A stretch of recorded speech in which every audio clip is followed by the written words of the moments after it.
Dzień dobry Państwu. W dzisiejszym wideokaście chciałbym powiedzieć kilka słów na temat pamiętników Jana Chryzostoma Paska, polskiego szlachcica, który żył w latach 1636-1701. Początkowo mieszkał na Mazowszu, a właściwie w województwie rawskim, to nie jest dokładnie Mazowsze, a potem przeniósł się po zakończeniu kariery wojskowej do Małopolski, czyli do tego regionu, którego stolicą jest Kraków. I pamiętnik podzielony jest na dwie części. Pierwsza obejmuje lata 1656-1666 i to jest okres służby wojskowej Paska. Drugi okres to jest okres jego życia ziemiańskiego, to są lata 1667-1688. Pasek zaczął spisywać swój pamiętnik już w latach 70., czyli trochę czasu zajęło mu przygotowanie tego opracowania. Chciał przedstawić swoje losy, swoje życie takim, jakim ono było. Trochę może też poprawić niektóre momenty ze swojej biografii. Mianowicie nie pisze na przykład o takich sprawach jak liczne procesy sądowe, które prowadził z sąsiadami. Ale w czasach Paska procesowanie się było czymś naturalnym, czymś normalnym. Można by zapytać, dlaczego i czy tylko konno? Czy Pasek poruszał się tylko konno, czy też posługiwał się innymi środkami transportu?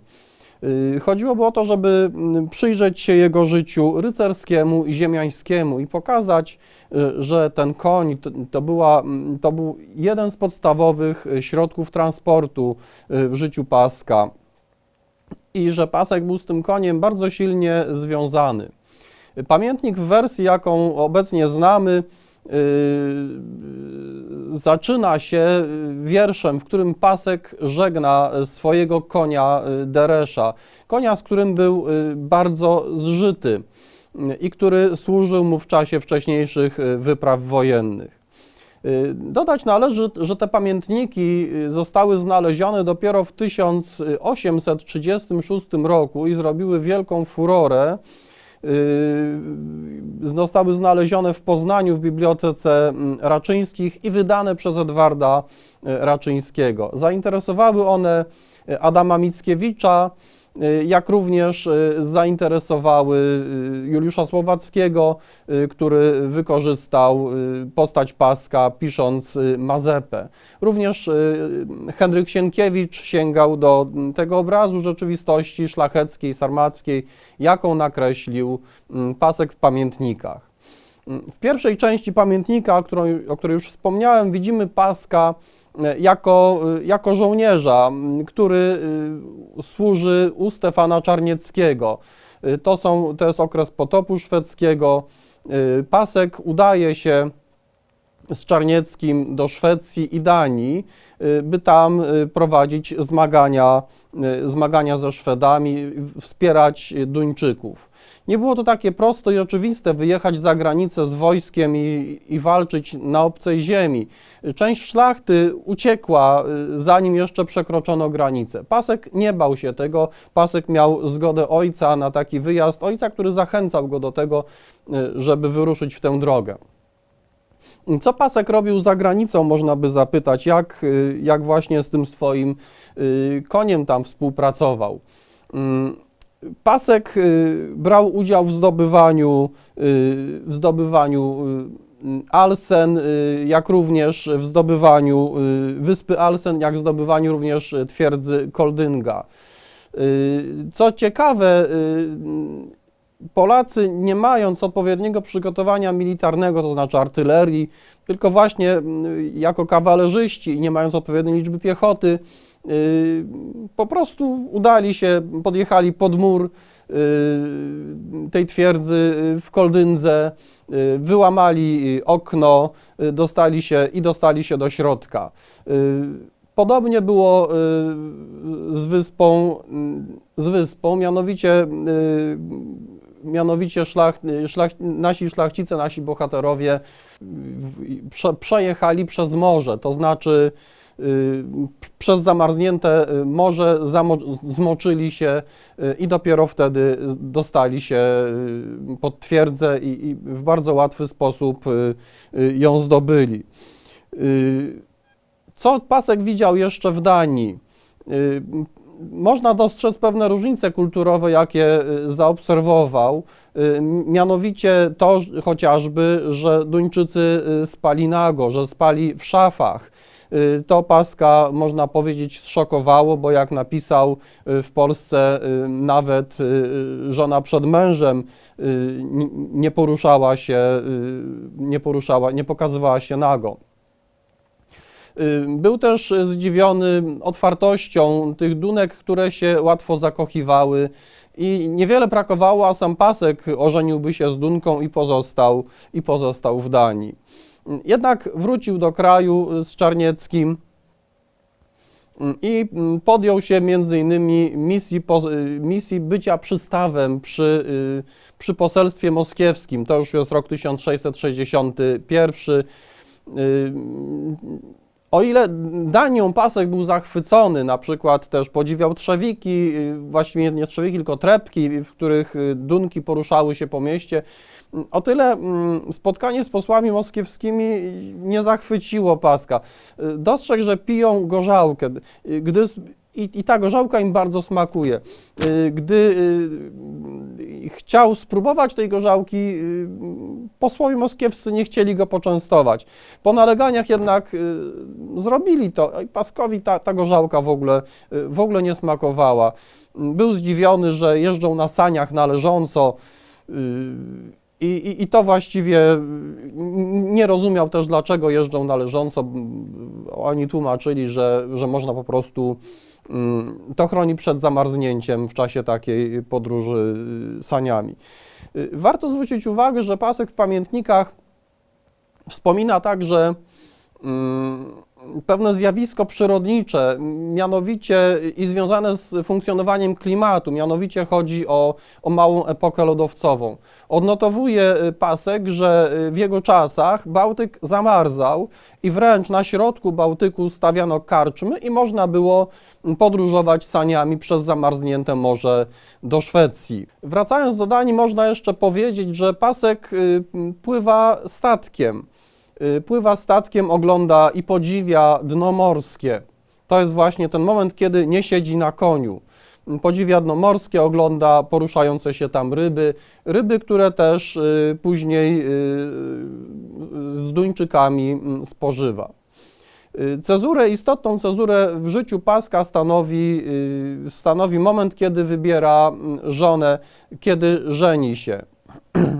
Pasek jest dobrą partią, Pasek jest dobrym, trudno powiedzieć na początku dobrym gospodarzem, ale człowiekiem, który wie, czego chce od życia.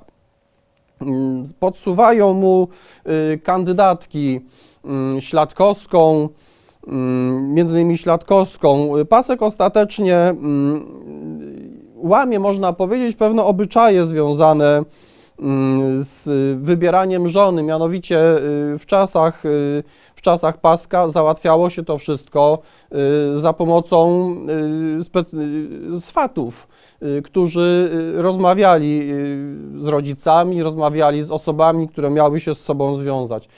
Pasek bezpośrednio przyjeżdża do domu panny, znaczy nie panny, bo Pasek żeni się z wdową, do domu Remiszowskiej i z nią po prostu rozmawia, przypadają sobie do gustu.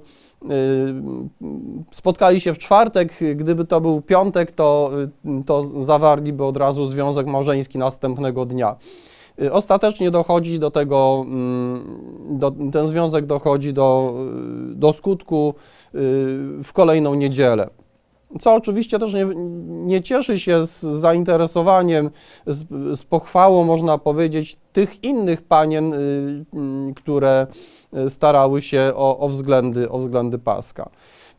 Sam fakt przeniesienia się Paska z Rawy do Małopolski, wiąże się z tym, że nazywano go Mazurem. Paskowi się to nie podobało i dawał do zrozumienia tym wszystkim, którzy się z niego śmiali jako z Mazura, że jednak nie jest Mazurem. I w związku z tym w czasie jednej z takich posiedzeń towarzyskich Pasek cisnął jakimś krewnym żony tych wszystkich, którzy nazywali go Mazurem. W 1660 roku Pasek musiał się pojedynkować w czasie uczty, na którą został zaproszony przez niejakiego Jasińskiego. Uczestnicy byli pijani, został wyzwany przez Nuczyńskiego, który sprowokował go do pojedynku. Ponieważ w obozie nie można było się pojedynkować, Pasek i jego przeciwnik opuścili obóz, doszło do starcia, podczas którego Pasek ranił przeciwnika w palce. W obronie Nuczyńskiego stanął jego krewny, któremu Pasek odciął rękę, w której trzymał szablę. Pasek nie chciał się pojedynkować i jak najdalej był od tego i cały czas właściwie stwierdza, że to był bardzo zły pomysł, ta walka. Jako trzeci wystąpił przeciw Paskowi gospodarz spotkania, ale zaatakował go od tyłu, zrzucił z mostku do wody. Potem Pasek bronił się, ostatecznie pokonał przeciwnika i bił go płazą, czyli płasko szablą, nie chcąc oczywiście zrobić mu krzywdy. I Pasek stwierdził, że zawsze w pojedynkach przegrywał, gdy atakował, natomiast gdy bronił się, zwyciężał. I tak było też w tym przypadku. Zauważył też Pasek, że to był bardzo zły dzień dla niego i dla całego obozu, w którym doszło wtedy do 15 pojedynków. Dość interesująco wygląda w pamiętnikach Paska okres wojen z Turcją, które były prowadzone w latach 1672-1683. To czas właśnie słynnej między innymi odsieczy wiedeńskiej, w której Pasek już nie brał udziału z uwagi na to, że skończył służbę wojskową wcześniej. Natomiast opisał te wydarzenia w pamiętnikach, jako że znał ich przebieg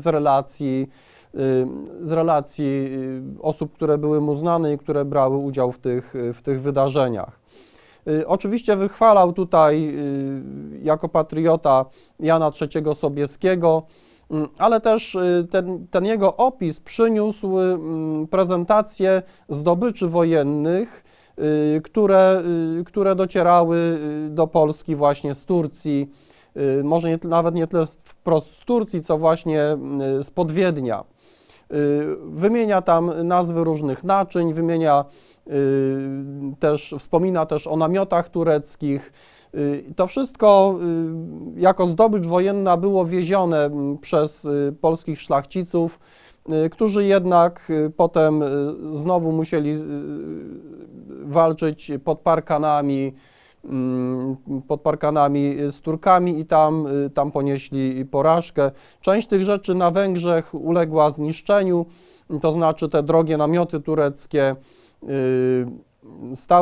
były wykorzystywane na błotnistych przeprawach, żeby przedostać się na drugą stronę rzeki. Część z tych naczyń ozdobnych również wylądowała, można powiedzieć wprost, w węgierskim błocie. Niewiele z tego przywiozła szlachta do kraju. W pamiętnikach Paska widzimy tego autora i bohatera zarazem jako człowieka religijnego. Ta religijność ujawnia się zarówno w tym okresie służby wojskowej, jak również w czasie w jego życiu ziemiańskim. Choćby zdobywając Koldyngę, Pasek prosił, żeby jego wojsko, bo on był zwykle dowódcą jakichś tam mniejszych oddziałów, posługiwało się hasłem Jezus Maria, natomiast inni żołnierze mieli wołać hu, hu, hu. Pasek stwierdził, że żaden pan Hu nie pomógł tamtym w szczęśliwej walce, natomiast właśnie hasło Jezus Maria miało pomóc mu w pokonaniu przeciwnika. Religijność paska to także udział w nabożeństwach, także tych protestanckich w tym okresie pobytu w Danii. Z tych kościelnych doświadczeń jednak musiał zrezygnować, bo jednak ksiądz Pikarski pilnował, żeby polska szlachta katolicka nie wchodziła w jakieś bliższe zażyłości z protestantami.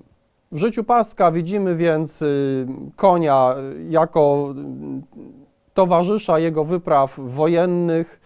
Widzimy też wydrę, z którą się przyjaźni i którą niestety musi oddać królowi, ale też pojawia się podróż morska, pojawia się podróż saniami, a także stwierdza Pasek w pewnym momencie, że można podróżować na żółwiu. Co znaczy według Paska podróżować na żółwiu? To znaczy, że ktoś bardzo wolno przemieszczał się i bardzo wolno przyjeżdżał do Paska w jakiejś tam konkretnej sprawie. Dotyczyło to pewnego oddziału wojskowego,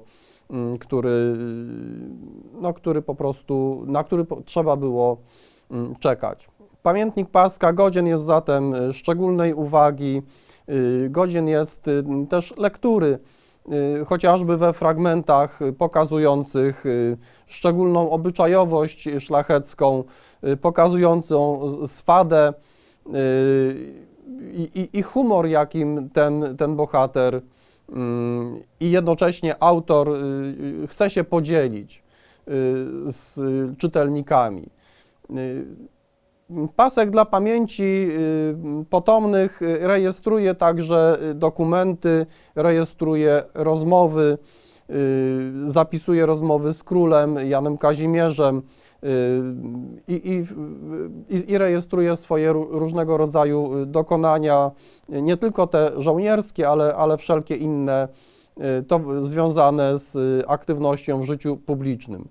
Pasek na przykład nie chciał brać udziału w Sejmie, mimo że brał udział w sejmiku i temu sejmikowi przewodził, bojąc się po prostu kosztów tego przedsięwzięcia. Dziękuję Państwu za uwagę.